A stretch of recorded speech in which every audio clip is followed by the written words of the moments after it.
Good morning, everybody. Welcome to this session on Doodle Town and Clill. Can you all hear me and see me okay?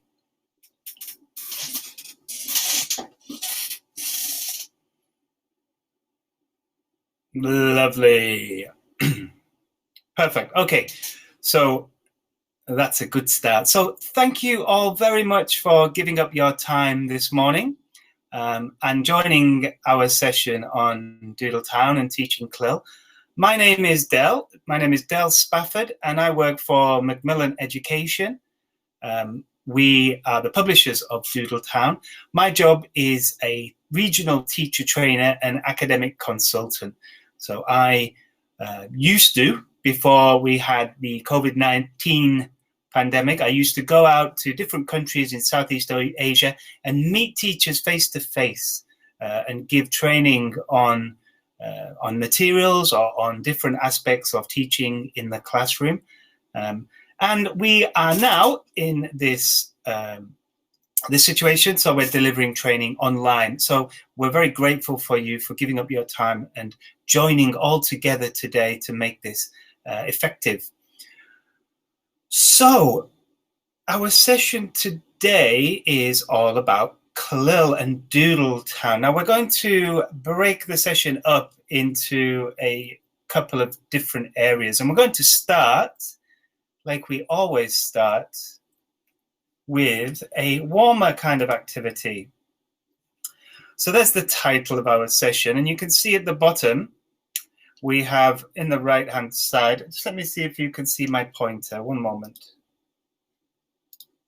There you go, you should be able to see my pointer now. Okay, good. So you can see here we have a brain taking a break. So we're going to look at our session in a couple of different ways. So we're going to look at Clill, and we're going to break things up by having these brain breaks as well. And then we're going to also look at how Clill is dealt with in Doodle Town.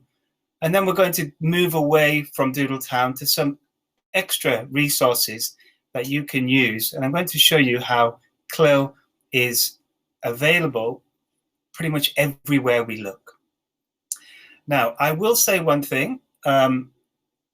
If we have any problems with the internet or any technical problems, we have two presenters. We have myself, and you will see at the top, there's Miss Fung. Fung is our Macmillan Education, actually, she'll have to remind me of her title, but consultant, if you like, in Ho Chi Minh City. And if anything happens, there she is in the chat box. If anything happens, she will take over until I come back again. I'm based in Bangkok, so there might be some issues with internet, but fingers crossed, we will be fine.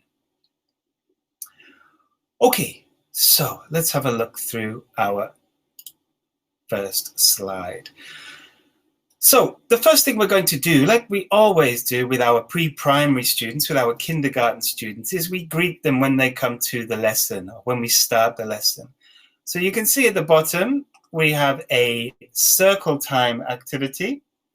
And on the right-hand side, we have a teacher greeting their students as they arrive.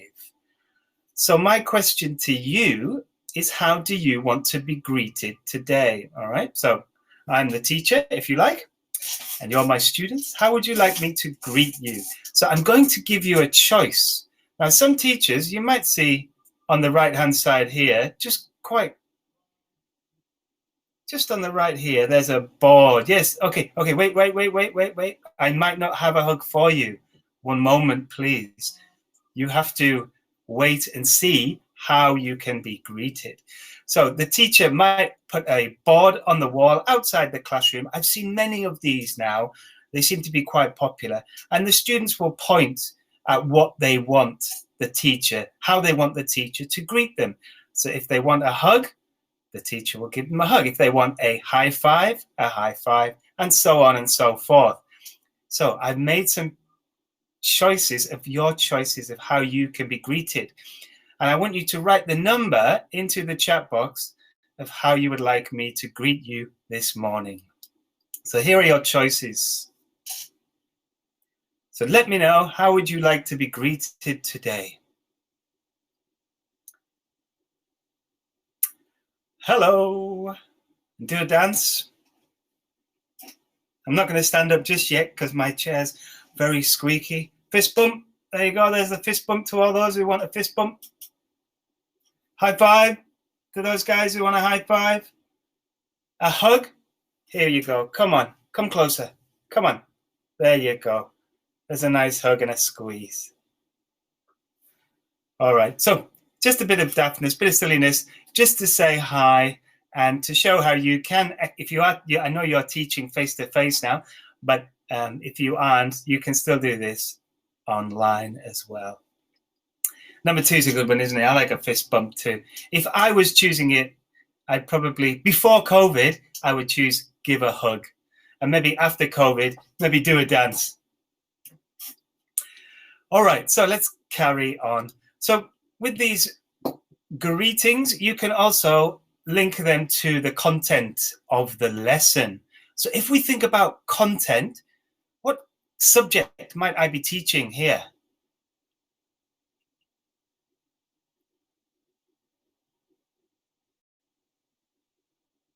Wait, don't answer the question yet. Wait. I haven't asked the question yet. What subject am I teaching here? Science, Feng, yes. Possibly science for sure. Now, the weather might be a vocabulary topic of weather as well, yes. So, now you've already started, but in the chat box, what's the weather like today? In Bangkok, it is 3 and 7. So what's the geology? Yeah, and the weather's the subject. So what's the weather like now? Can you tell me where you are? 3 and 7, good? Good. Lots of hots, lots of 3s. Yeah. That's good to hear. A bit rainy, okay. Yeah, I think we're going to get some rain later on. A bit cloudy somewhere. I don't think anybody's going to write number 4. I'm pretty sure of that. 6 and 5. Windy and cloudy. All right. In Ho Chi Minh. Okay. Good. All right. So we can use these greetings as well to help us build vocabulary and content as well. And there are many ways you can use these greeting wheels or these greeting routines to support learning. Okay. The brain breaks that we're going to look at. I'm going to do a brain break very quickly or very soon into our session. Now, brain breaks for me, when I've been teaching previously, and actually when I've been doing online learning, are very important. I've found, and if you were teaching online before you went back to school, that online training and teaching is much more difficult in terms of how tired it makes you feel afterwards. I think because you don't have that face-to-face contact that you normally have when you're teaching students in the classroom, it becomes a challenge. You have to use more energy, I think, and more focus. So brain breaks are very useful. In the classroom, with pre-primary and with primary students, they are also very useful. And they're useful for a number of ways. They're useful for calming children down. They're useful for building energy. And they're also useful for transition between different activities. So we're going to transition now from our warmer activity into our main CLIL activities.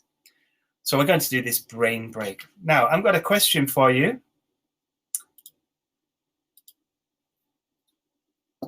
What are your brain breaks? So when you're teaching, what do you do to stop the lesson and to break up the lesson with your students? Have you got any ideas about what you might do? Maybe you don't use them, but that's fine. Okay, that's fine. Give them a 5-minute break and allow them to do what they want to do, maybe.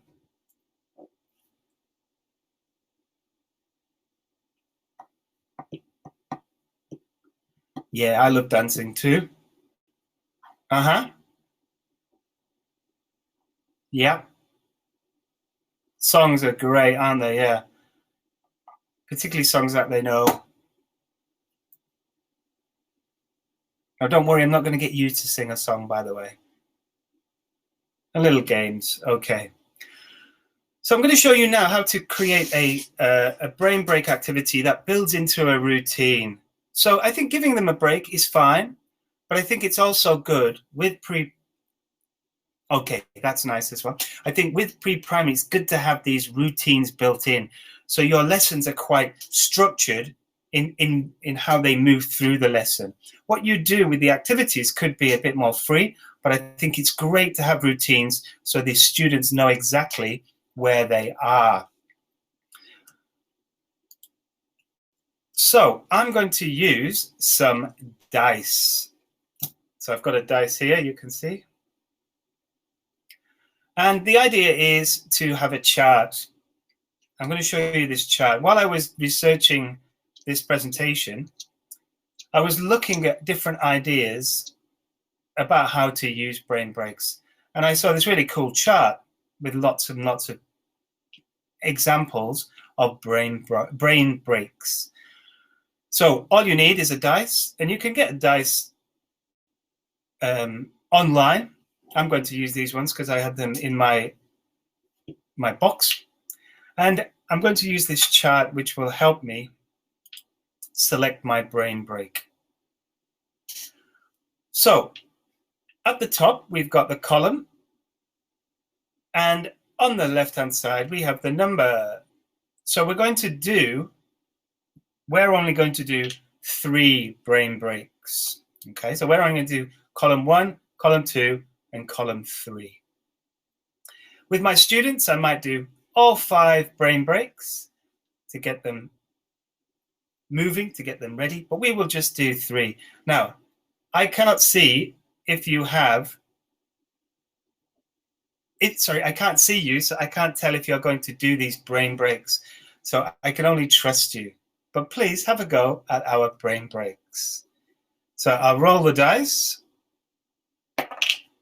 And we have the number 2.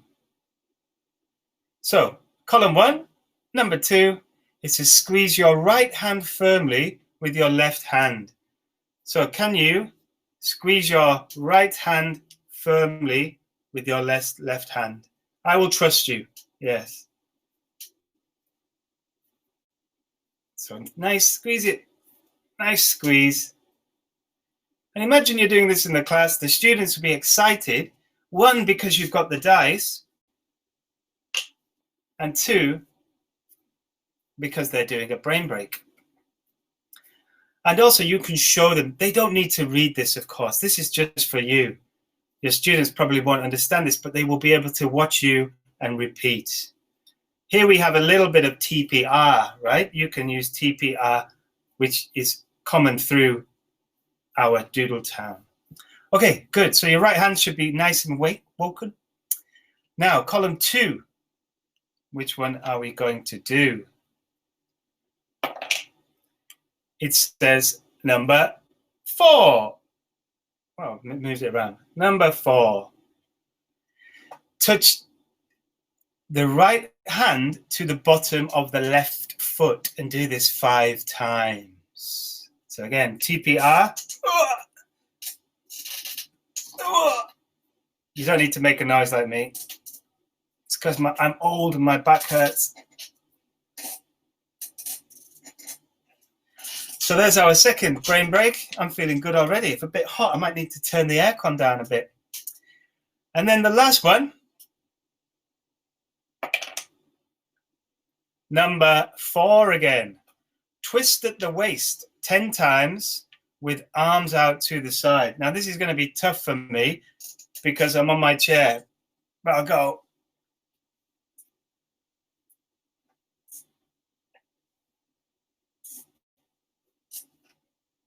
Done.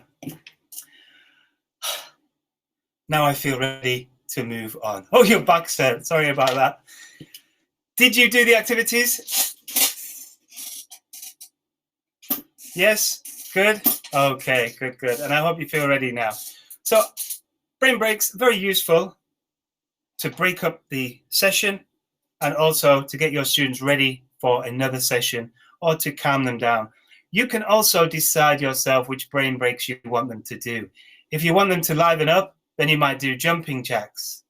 If you want them to calm down, you might do 10 deep breaths. So you can use these different ideas to move your students through the lesson. You can also ask the students, one student could roll the dice for you and choose the brain break, which is even more exciting. Or you can use different ideas like this. You can use these paddles with brain breaks on them and a student can take them out. Or you can use lollipop sticks. Again, students can pull out the lollipop stick and choose their brain break. So again, like I said, nice way to transition through the lesson. All right, let's have a look now at our CLIL. So a little bit of theory. What is, I've said CLIL many times. I've said lots of different words around CLIL many times. But what is CLIL? So CLIL is content and language integrated learning. But what does that mean? Now, I'm going to give you 2 minutes. Try to guess what the words are in the box, which kind of describes CLIL.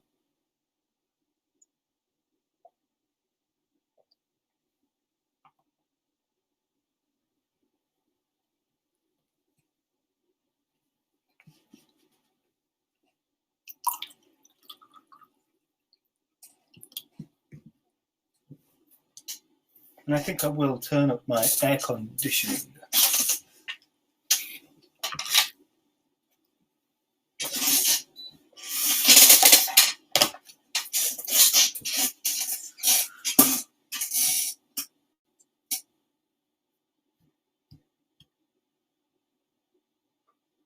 Okay, keep going. Good guesses so far.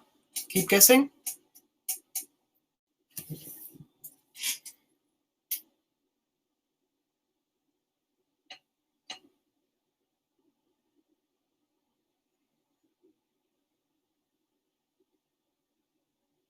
Very good.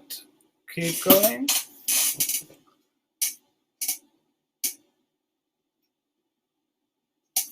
Lots of guesses for students. Only a couple correct so far for that first S. It's not students.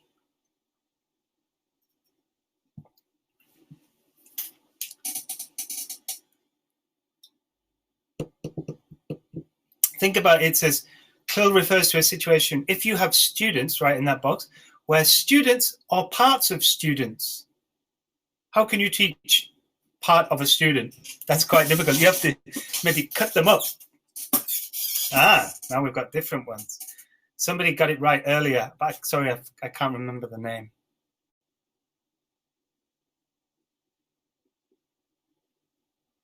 Okay, now we're getting there, right. Not sure if anybody's got the D right yet, though.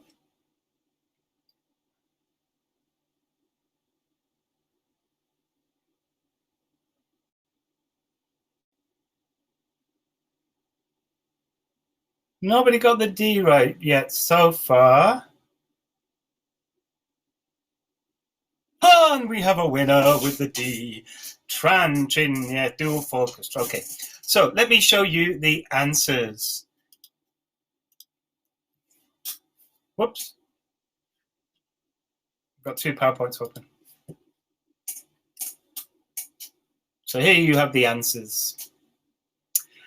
So CLIL refers to a situation where subjects or parts of subjects are taught through a foreign language with dual-focused aims, namely the learning of content and the simultaneous learning of a foreign language. So subjects. The subjects are generally the subjects that we would have in our mainstream schools. Okay, so subjects such as maths, science, social science, art, these kind of subjects. And we teach them through a foreign language. Now, when we're teaching English, generally, obviously, English to Vietnamese students would be a foreign language. But you could also, if you're like me, if you were learning Vietnamese and you were learning it through maths or science or geography, then that would also be CLIL. It's not specific to English language, any foreign language. With dual focused aims, so dual means two, right? So the two aims are to learn about the subject and also learn the language at the same time. Now, with CLIL at pre-primary level, what we're really doing is we're mainly exposing them to this kind of methodology or this way of teaching. We're not going to be going into too much detail about what CLIL is, but we are going to be using it as a methodology. But students, hopefully, they will just be learning English in a fun, useful way. That is the idea.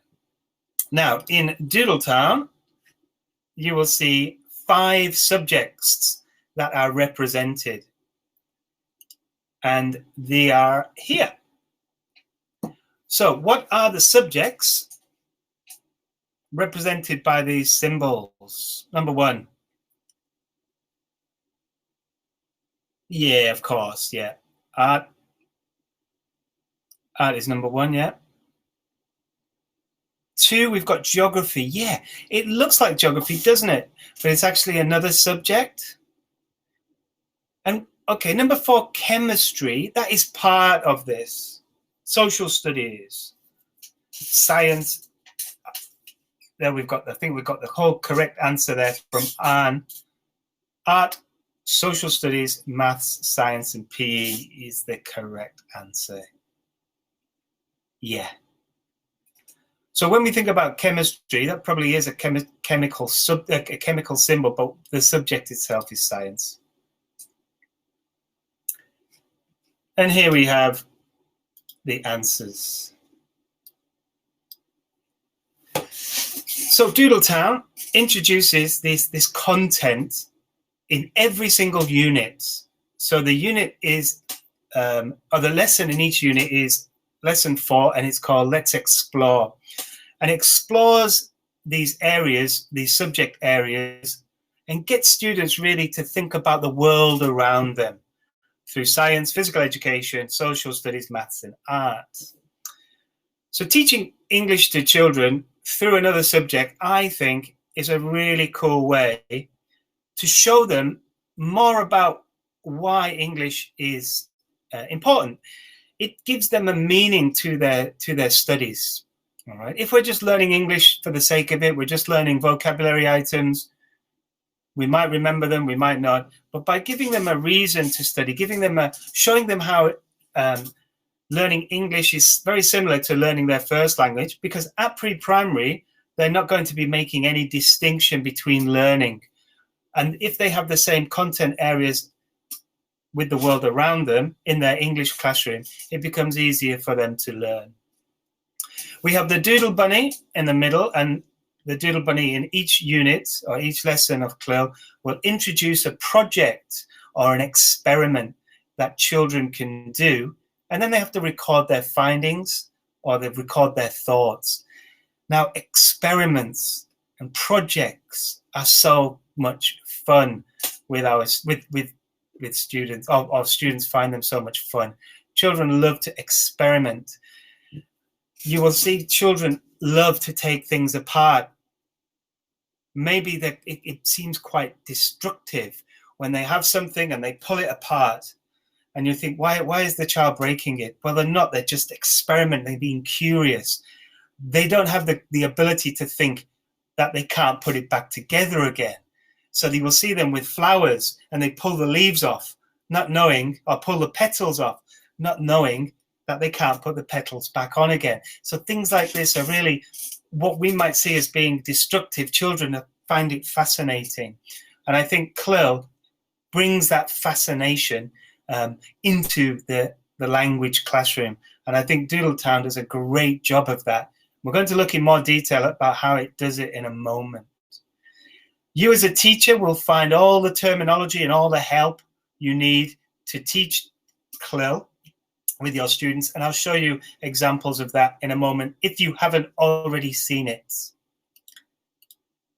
So here's an example of let's explore.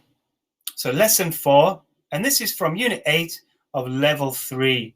Has anybody taught this lesson before?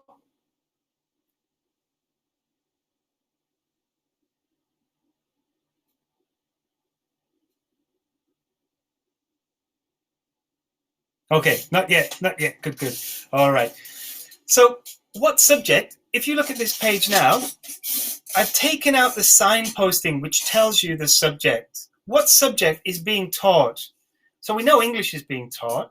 Now go back, Gamlet, previously to the choices that you have. So these are the choices. So Gamlet said physics, which is correct, possibly, but what part of physics? It could be science. Crafting, yes, but again, let's go back to the subject that we're looking at. And there's the correct answer according to our Doodle Town book. The answer is maths. All right, so we've got angles here. So if you build the angle, the car will go faster. You shorten the angle, or shorten the angle. Widen the angle, the car will go slower. So we're learning about maths. You can see at the bottom, here is your signposting, and it gives you the language that you need maybe to teach the students so that they can talk about it. I've got another example here. So there are 2 subjects being taught here. What are the subjects that are being taught?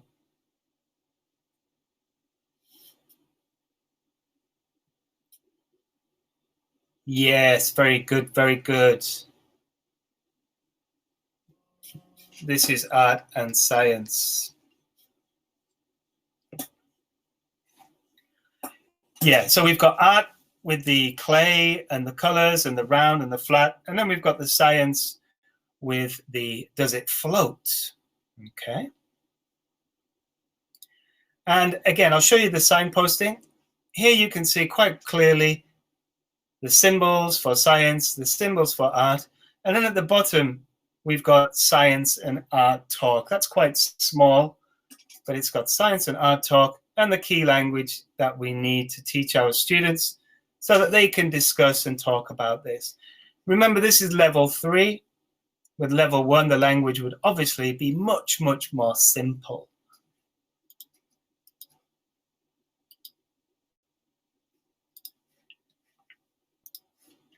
And I have another example here from level 2. Here you can see in level 2, we're teaching maths. And the support that becomes available to you as teachers is here. Now, this is in the teacher's book. Wonderful, wonderful support here for you. But what I wanted to make out and make clear was if we go back to this lesson where there are two subjects being taught, throughout all of the CLIL lessons, you will find a number of different subjects are being taught. The focus here in this lesson, the focus here in this lesson is maths, but you will see that there's art being taught here. There's science being taught in a moment, which I'll make clear to you. And this is all indicated in your teacher's book.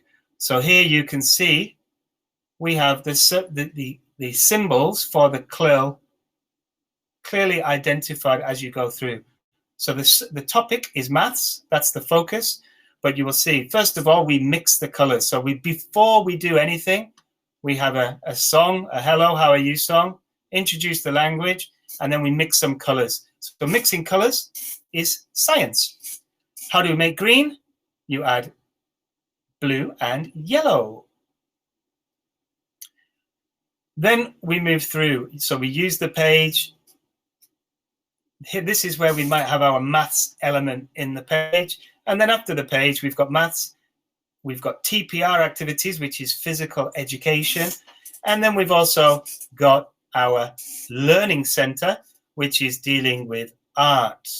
Now, let me show an example of the Learning Center.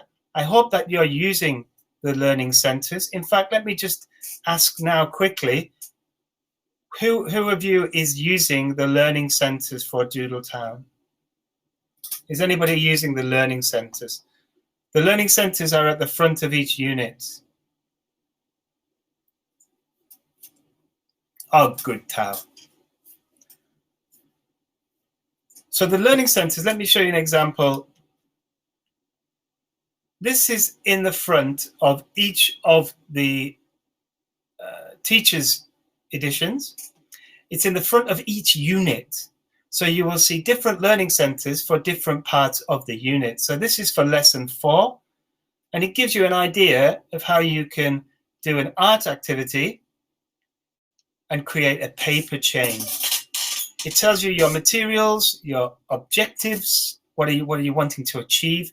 So you want to build hand-eye coordination, think about color, make patterns, and then it tells you the procedure, what you're supposed to do. So these supplementary activities are really useful for you at keeping students engaged. And you can come back to these learning centers as you go through the unit.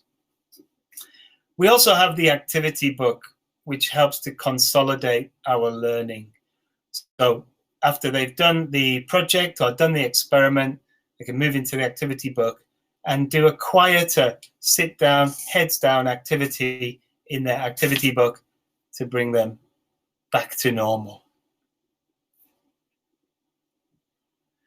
So before I move on, does anybody have any questions about CLIL within Doodle Town and how it's taught within Doodle Town? I know you're all using Doodle Town, so hopefully you've seen these lessons before. But before I go on to other areas of CLIL and outside of Doodle Town, does anybody have any questions?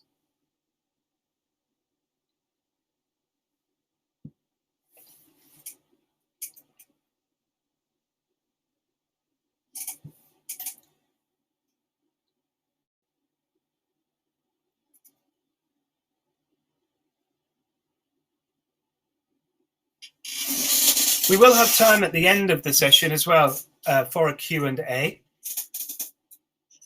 And I will say that we will provide you with all the PowerPoints and any materials that we use today, you will have access to at the end of the session.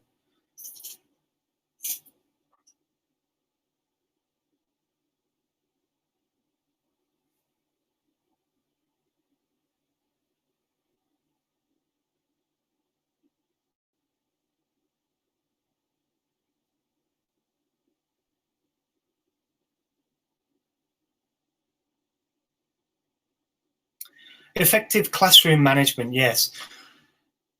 Well, that I think is a different training session. I think managing pre-primary students is obviously a challenge. You need support for that. But I think going back to what I mentioned at the start of the session, I think routines is a very, very important thing to implement into your classroom.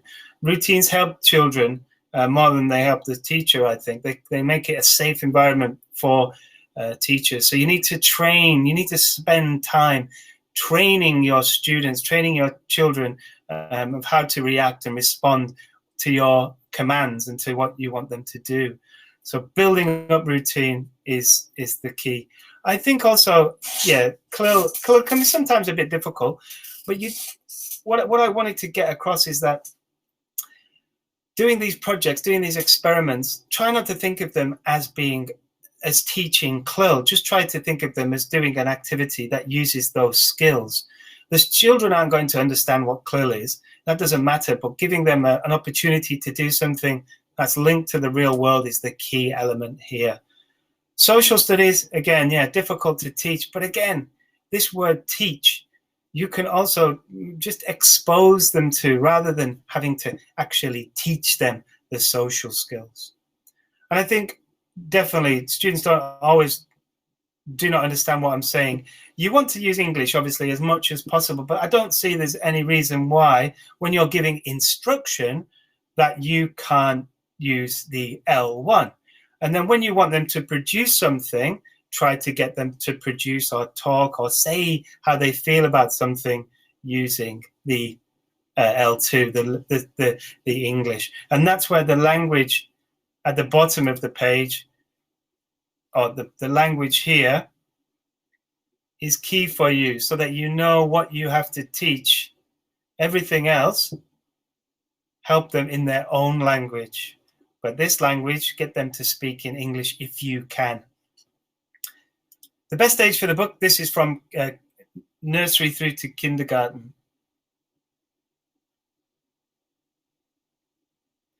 All right, and Miss Fung will be making a list of questions that you ask, and we'll send you the answers as well, as best we can, to the questions that you ask as you go through.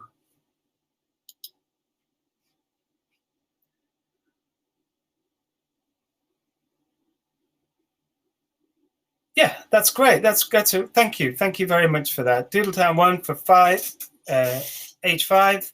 That's perfect. Good. Good to hear it. Let's have another brain break. Are you ready for another brain break? I know that I am.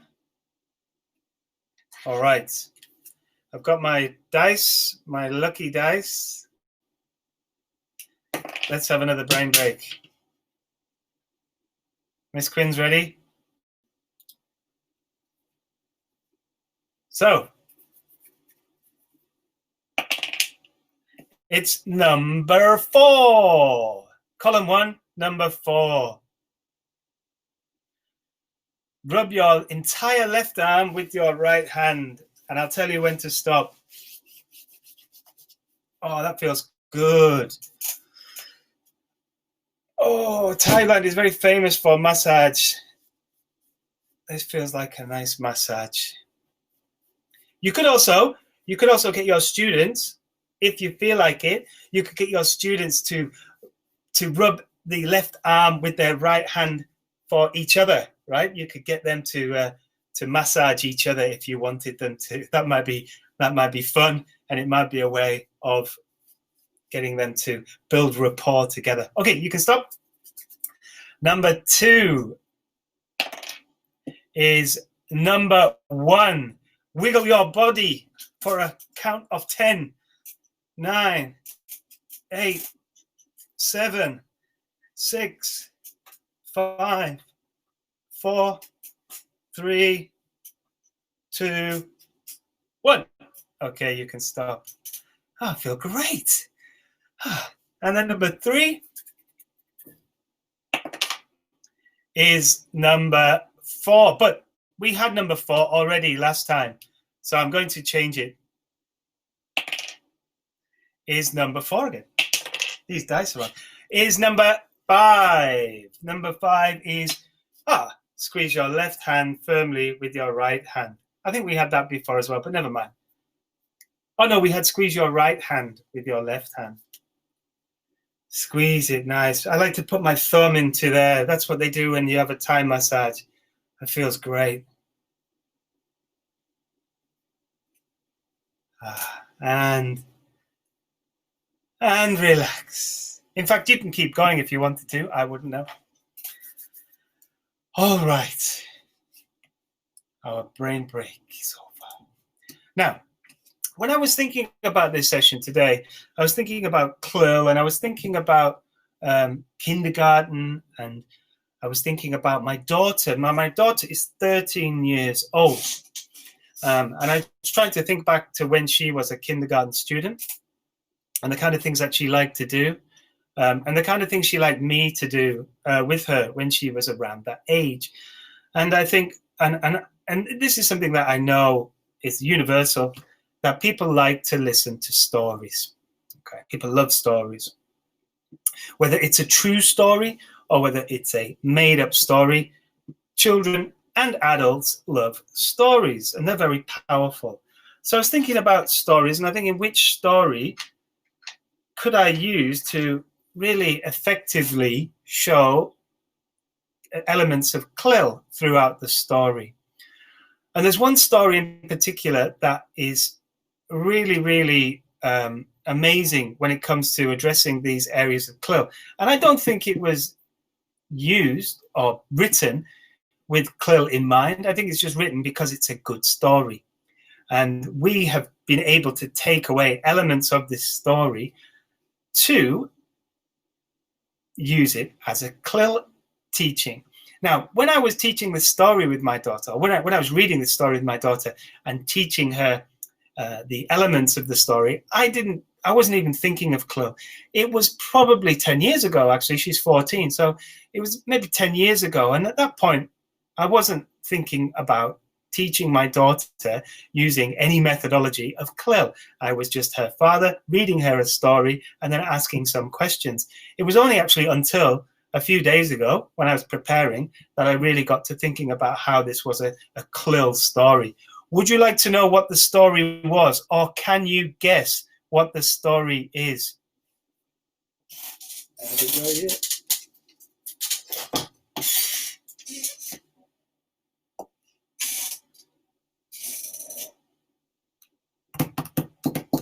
You might have heard it. It's a very, very famous story. I'm going to show you.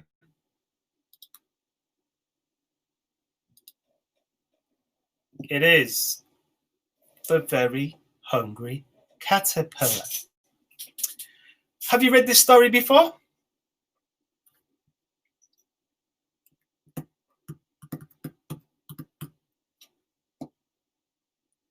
Excellent. All right, Fung, don't worry, because we're going to read the story together. Or actually, I found a video of the author reading the story to you. Now, this is the book that I had for my daughter. My own Very Hungry Caterpillar coloring book. So this already has been turned into a CLIL story already. And this is the one that I gave to her many, many years ago. But we're going to look at the traditional one that was written for the first time. And you're going to watch Eric Carl, who wrote the story, read it to you. Now, watch the video carefully, and I will have some questions for you to answer at the end of the video. All right? Are you ready? Are you all sitting comfortably?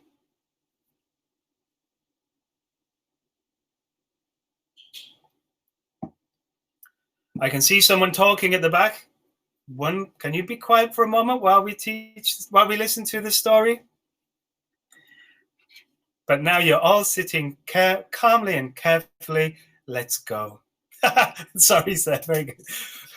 I couldn't read this. Made me laugh. Okay, have a listen to the story.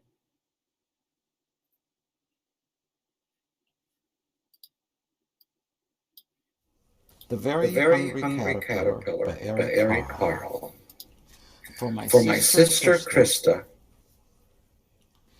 In the light of the moon, a little egg lay on a leaf. One Sunday morning, the warm sun came up, and popped out of the egg came a tiny and very hungry caterpillar. He started to look for some food. On Monday, he ate through one apple, but he was still hungry. On Tuesday, he ate through two pears, but he was still hungry. On Wednesday, he...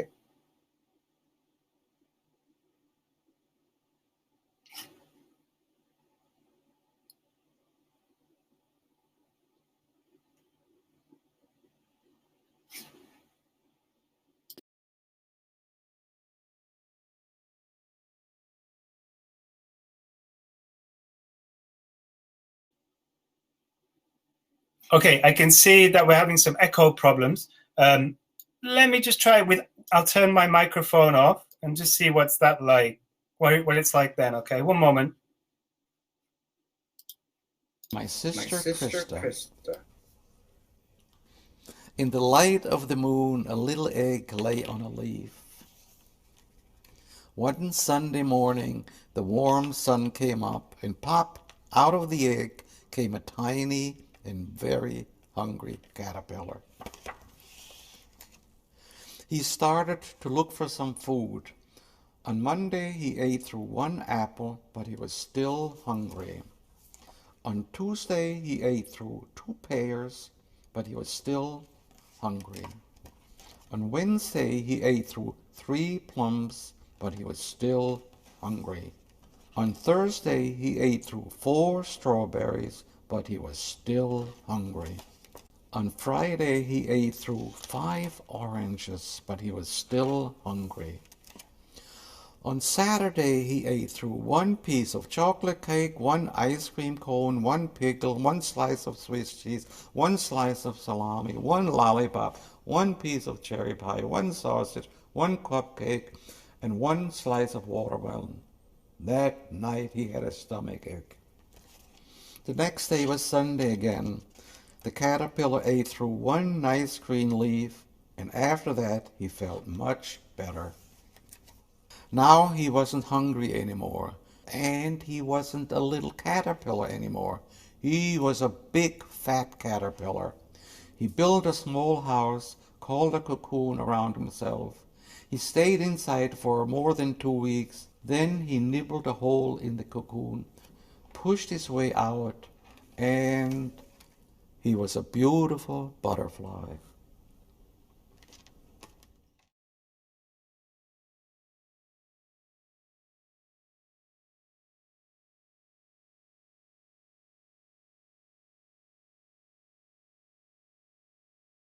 A couple of you are having a problem with the signal, but not to worry. I think most of you got the idea of the story about the very hungry caterpillar who ate lots of things and then became a beautiful butterfly. So I have some questions for you. But my questions are not about the story. My questions are about the subject that we're teaching. And we're going to do this by going to menti.com. So let me type this into the chat box as well. So can you go to this link and answer the questions?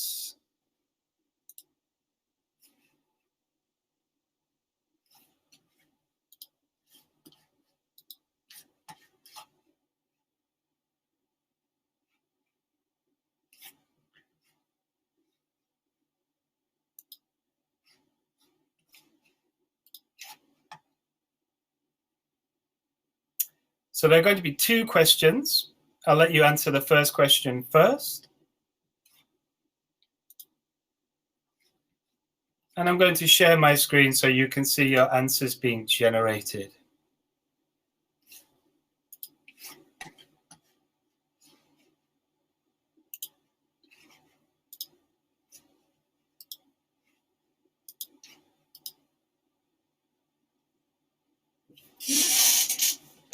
So when I say subjects, I want subjects at school.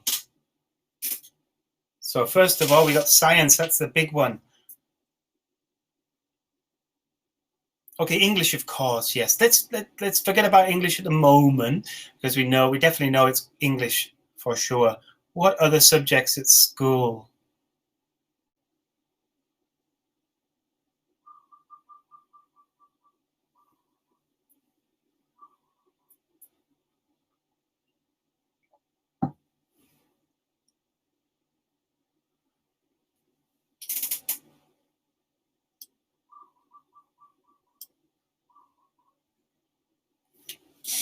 So I'll give you 2 more minutes just to have a look at that.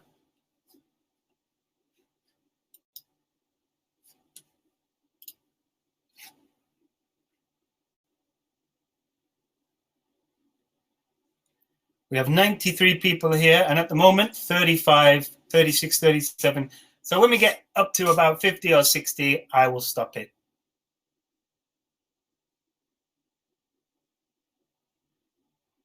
Although we seem to have hit a wall right now.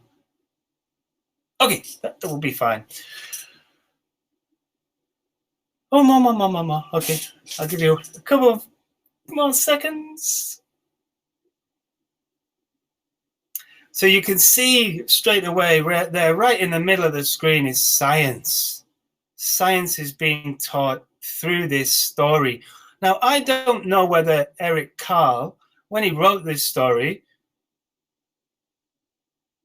the link has all the story, but yes, the link is for the questions, but you can have the video as well. I will send a link of the video to you as well. But I don't know whether Eric Carle was thinking whether he was teaching science in this story or whether he was just writing a beautiful story that children would enjoy reading. Maths is there as well. And we also have social, which is quite prominent. Literature, obviously, and English definitely there. Let us have a look now at the next question. Just let me open up the next question.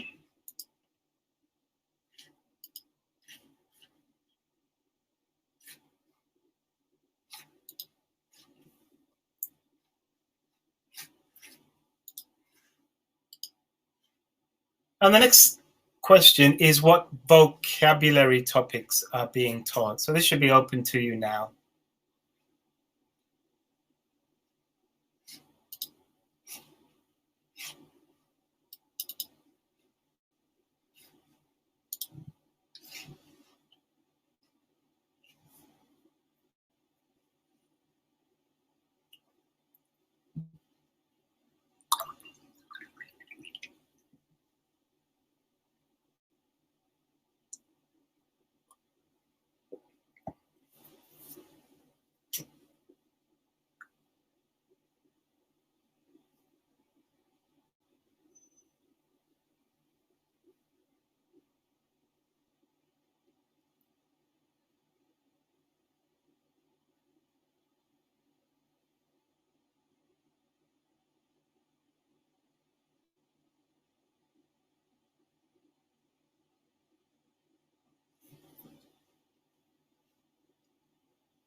And great, yeah, you can see that food is big there, numbers is big as well, days of the week is there. Yeah, these things are all very, very prominent, aren't they? And again, who knows? I don't know, and maybe I need to look into this further, whether Eric Carle, when he wrote this book, was thinking about this. And I would like to know whether you, as a teacher, if you've taught this book with your students, whether you thought about all the different areas that the book exploits and the book teaches, particularly going back to the first one that we looked at. You can see predominantly most people think food and days of the week. Good. If we go back to the first one that we looked at, let me just go back to my screen.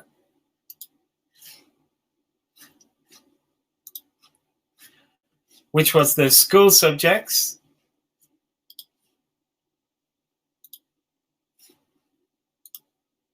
So our science was the biggest one that we thought about. Again, science, teaching the students about the metamorphosis of a caterpillar moving into a butterfly in a really fun, interesting, and funny story about this caterpillar that was very hungry. Social science, I think, comes into it. And it's only quite small here, and we'll look at social science in a moment because there's a key element to the story that teaches our students about food and our relationship with food. So let's go back to my PowerPoint now. And I'll show you some of the ways we can exploit this in the classroom. I'll also share with you drama as well, Trang, yes. But that isn't one of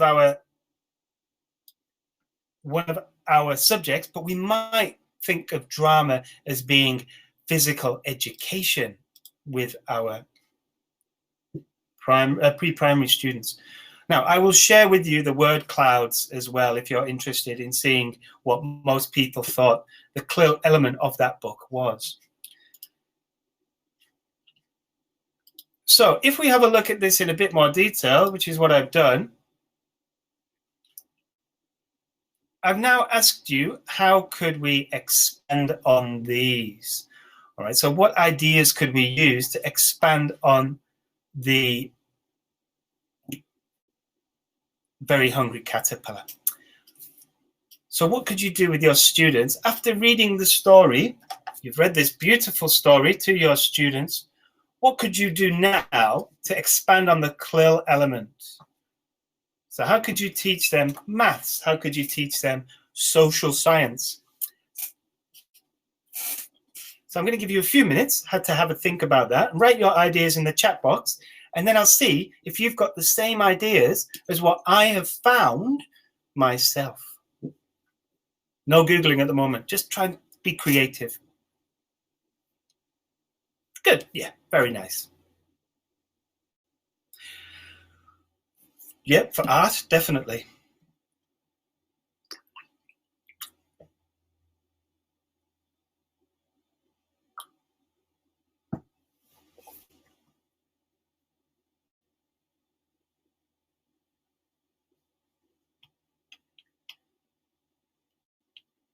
Okay, yeah, they've got two sort of ideas there together.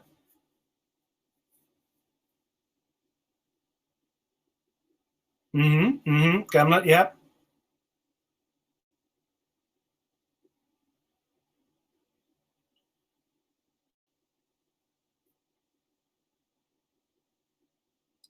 Yes. Now, life cycle of a butterfly. How could we do that though? How could we teach that in the class or after the class? How could we make that into a CLIL element? Do we teach them the life cycle of the act out the story? Absolutely. That would show the progression from a caterpillar into a butterfly. And this shows the life cycle, right? The metamorphosis. They act it out. They use physical education to do that. Comprehension questions are fine, but we can do other things with the comprehension. Let me show you some of the ideas that I have found. Now, books like The Very Hungry Caterpillar is really great to use because there are so many resources that have already been created for them. So you don't need to do much work. When I was thinking, I didn't think about looking for resources until I actually picked this book up off my shelf, the shelf of my daughter, who keeps her books. She doesn't throw her books away or give them to anybody. Even though she's 14, she still has her book from 4 years old. So when I picked this up, I thought, then how can I exploit it? And then I started to Google. And I realized there's so much out there. So let's have a look. So we're looking now at expansion and exploitation. And I've put the links here, and you can see these links. So our subject area is art. So here we craft. We do some crafting with a hungry caterpillar, or we do some coloring of our caterpillar here, and then our butterfly. I remember when I was a child, which is a while ago, quite a long time ago, I still remember making butterflies, where you have a butterfly like this, and you fold it in half, and you put paint on here, and here, and here, and here, and then you fold it, squish it together, open it up, and wait. And then you will find your beautiful, beautiful butterfly. So these activities, although quite simple, they last forever. I don't think I'll ever forget doing that activity, even though it was a long 40 odd years, 40, maybe more than 40 years ago. I'm not going to tell you how old I am. You have to guess. The next subject we're looking at is social studies. So this is what I was thinking of with social studies is, here's the foods that the hungry caterpillar ate. Some of them are fine. Some of them, maybe they shouldn't be, the hungry caterpillar shouldn't be eating. And remember, he had a stomach ache. He got sick. So this is the value, exactly. This is the value lesson. This is where we're teaching our children about relationship with food. And we can ask them to put them into different categories of unhealthy and healthy foods. So this is a nice way of teaching values and teaching social studies. The next thing I looked at was maths. Loads and loads of maths in the Hungry Caterpillar. Here we can do some fine motor skills where they have to draw the circles and write the numbers. Here we can have the coloring the different patterns, blue, green, blue, green, blue, green, blue, and then write the number. Here we have some simple adding activities. And here we have a matching activity. So with maths, there are so many things you can do with this.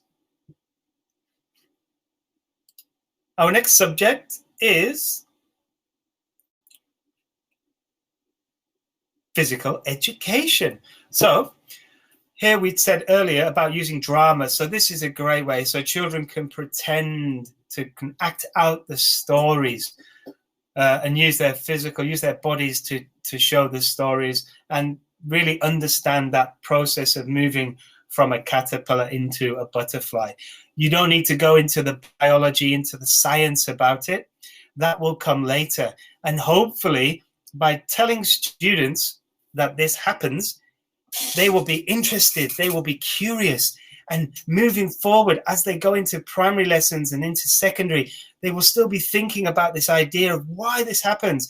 Maybe they'll want to study more about it. Maybe you will spark something in them about how caterpillars become butterflies, and they will then want to explore science themselves.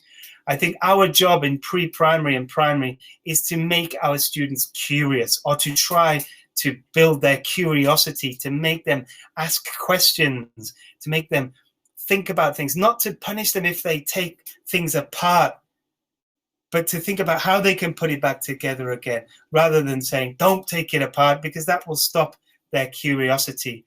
The only reason they want to pull things apart is because they want to see what happens, not to make the teachers or the parents angry.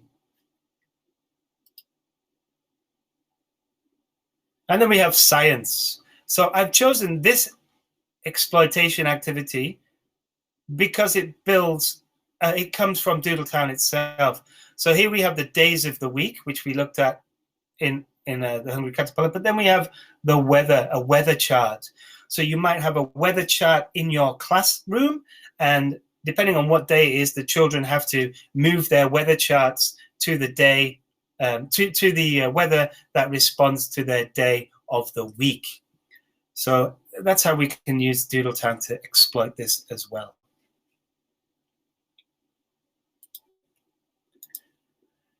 Now we have about 15 minutes before we go into the Q&A and we look at the lucky draw. So what I would like us to do now is to think about how we can exploit another story. So I'm going to, I gave you the Very Hungry Caterpillar story. And I showed you in the last few slides how you can exploit this story for your students. Now I'm going to give you another story now, and this is a very traditional story, and it's from a primary book. It's from a book called Academy Stars. But when you're reading stories to children, I don't think you need to worry too much about the level. As long as it's not too difficult, you'll be fine. If you're reading a story to children where the level is just above their ability, then that is about right. You want it to be a bit of a challenge, but not so much that they can't understand. Also, remember, if you're telling a story, it's fine for you to then explain a little bit in your own language what the story is about. You want children to be engaged and having fun with the story rather than not being able to understand anything. So here we have a story called Little Red Riding Hood. And what I'm interested in finding out is how you could how can this story be, I made a typo there. How could this story be exploited, ed, not ing, to contain elements of CLIL? And I've said go to Google Sheets and add your ideas. So let me just open up the Google Sheets for you.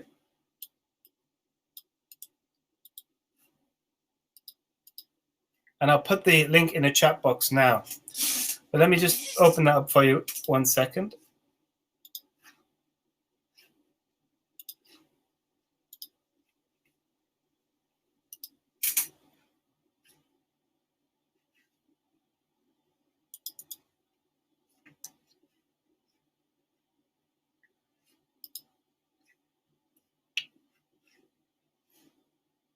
So we're going to use Google Sheets to share our ideas, all right? So we'll have maybe 10 minutes of just a quick brainstorming of ideas, and then we can share this together.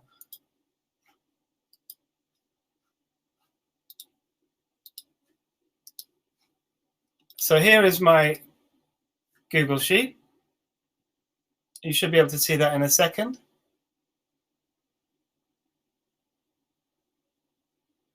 Okay, can you all see my Google Sheet now?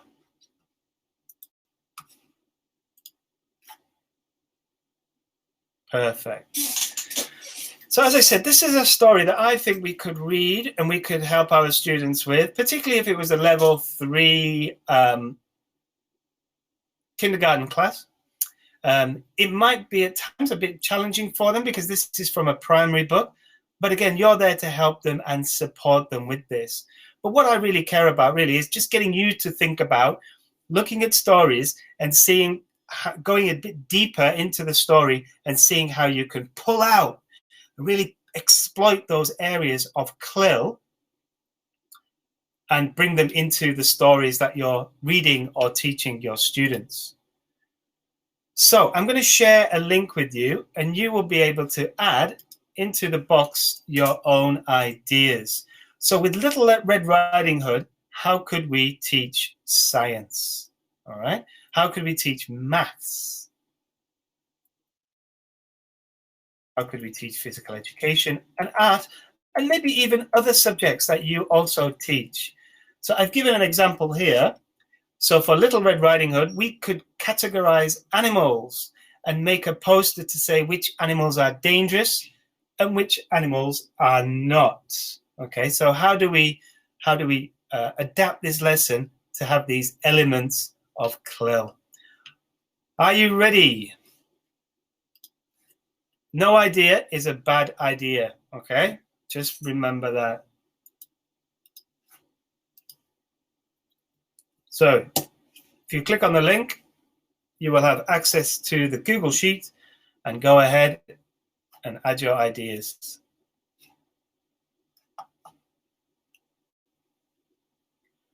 And I'll give you about 10 minutes.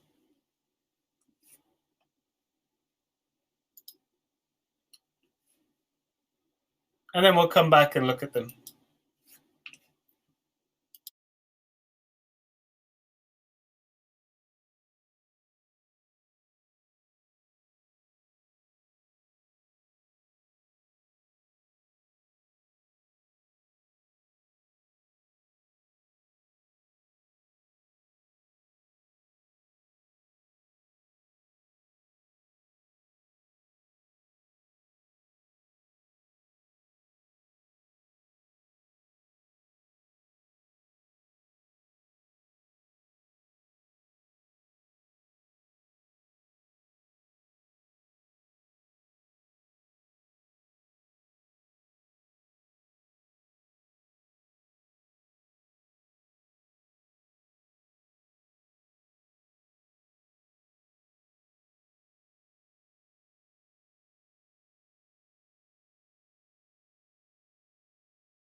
Fantastic. Absolutely wonderful, wonderful work there.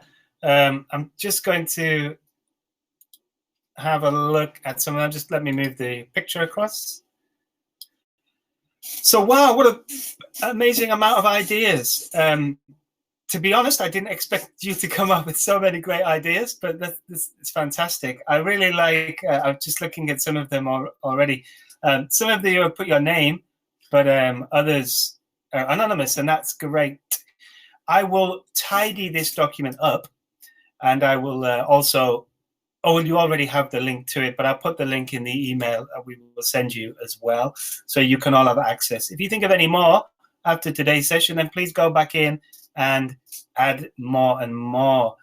Looking at social studies, I really like some of these ideas. Tell the students words showing relatives and family connections. Yeah, they can talk about their own families and relationships with each other. I like the one about why it's important to visit old people and caring for each other. This is really nice, yeah. The science. There was one about herbivores and yeah, this one. Teach kinds of animals, herbivores and carnivores. I really like that. That was a really neat idea. Animals that live in the forest, animals that live in other places for sure, and categorizing these different animals. Categorizing anything is a really useful higher order thinking skill, and is very useful even at primary and pre-primary levels. Maths. Somebody said count the teeth in the wolf's mouth. I really like that idea, and then we expanded that into counting body parts and the food that they brought as well. Physical education, acting out the story was a really neat idea. I like that. And then there was one where, this one, teacher acts as the wolf. Students give the children a situation where they have to decide to remember what their mom said or listen to the bad wolf to learn values. That's a really nice idea as well, and makes it more fun, brings it into the classroom. Loads and loads of art. I like the idea of how do bad people look, and that kind of links also to social studies as well. Being able to recognize dangers and being able to recognize these kind of things is important, isn't it? Drawing the wolf, drawing pictures, there's lots we can do. And then all of you, or most of the people who wrote in other, were talking about the morals, values and morals, character building.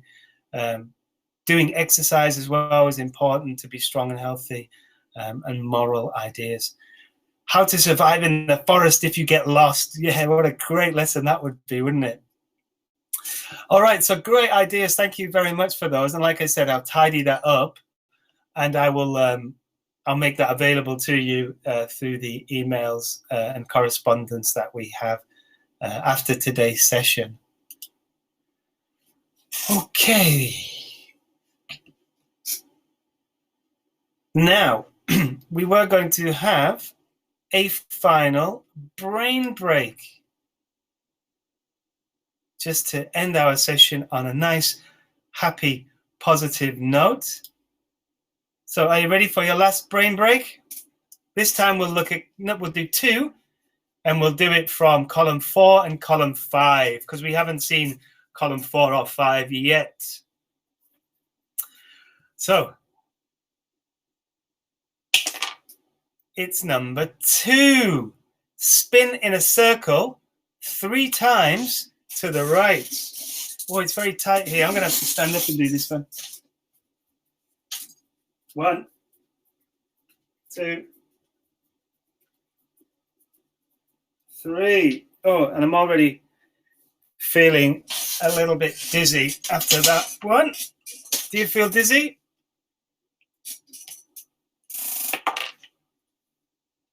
Okay, good. Maybe it's because I'm a little bit older. Okay. And the last one is number 4. Make 10 large circles with your arms. So pretend you're swimming. 6, 7, 8, 9, 10. And relax. So I hope that session, let me go to the next slide. And finally, sorry, before we go into any questions. Oh, sorry about your arms. The egg, something that really I found fascinating. Has anybody heard of a scientist called Neil deGrasse Tyson? Neil deGrasse Tyson. He's a very famous scientist. Have you heard of Neil deGrasse Tyson? Well, I'm going to share with. Okay, that's great.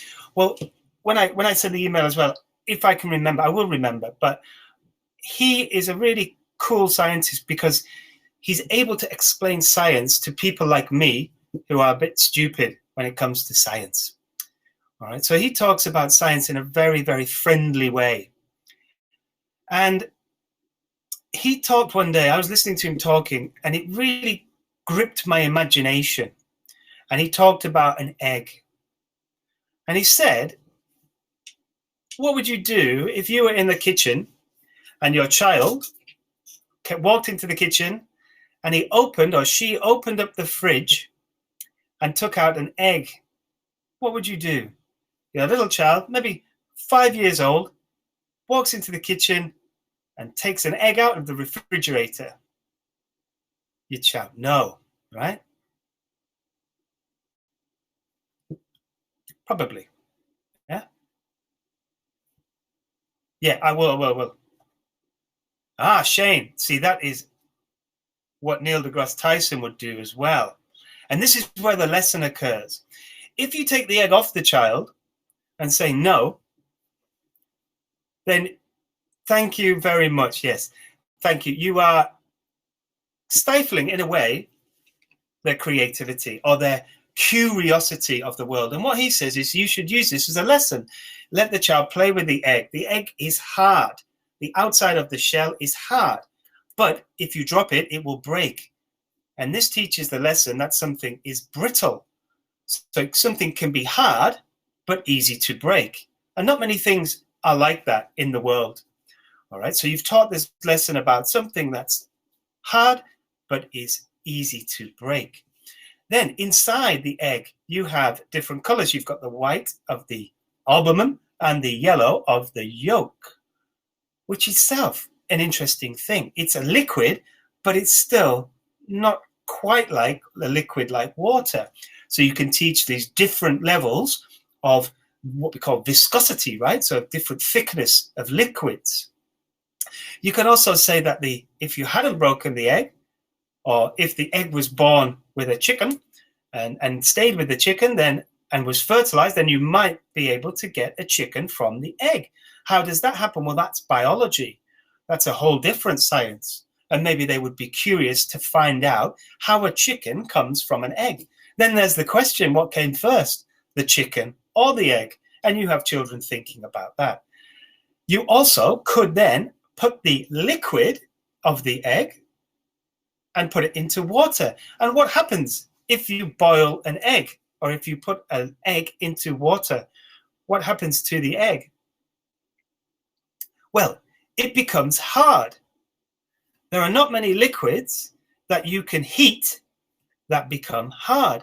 Most of the time, if you heat a liquid, it will become a gas. It becomes a steam. So there are so many lessons that you can learn from an egg.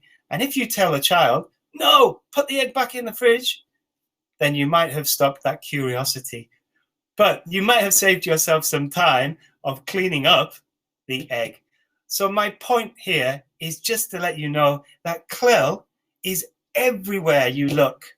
It's out there. And try, when you're thinking about in your lessons, how you can bring krill into all of your lessons and how to make them fun and stimulating and interesting for your students, because they can relate to the content more than they relate to the language, and that helps them relate to the language. So, thank you so much for your time. Do you have any questions? We also have a survey, and the survey is at the link here, and I will put that into the chat box right now.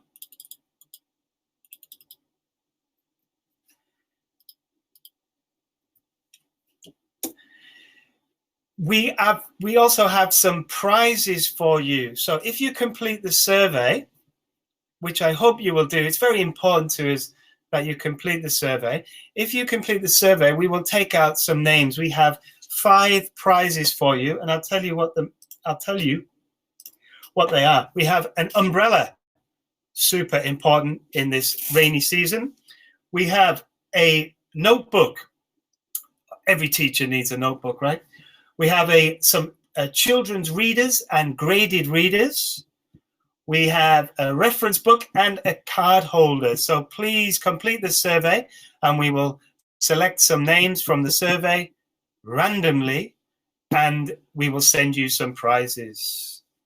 But you can't win unless you complete the survey.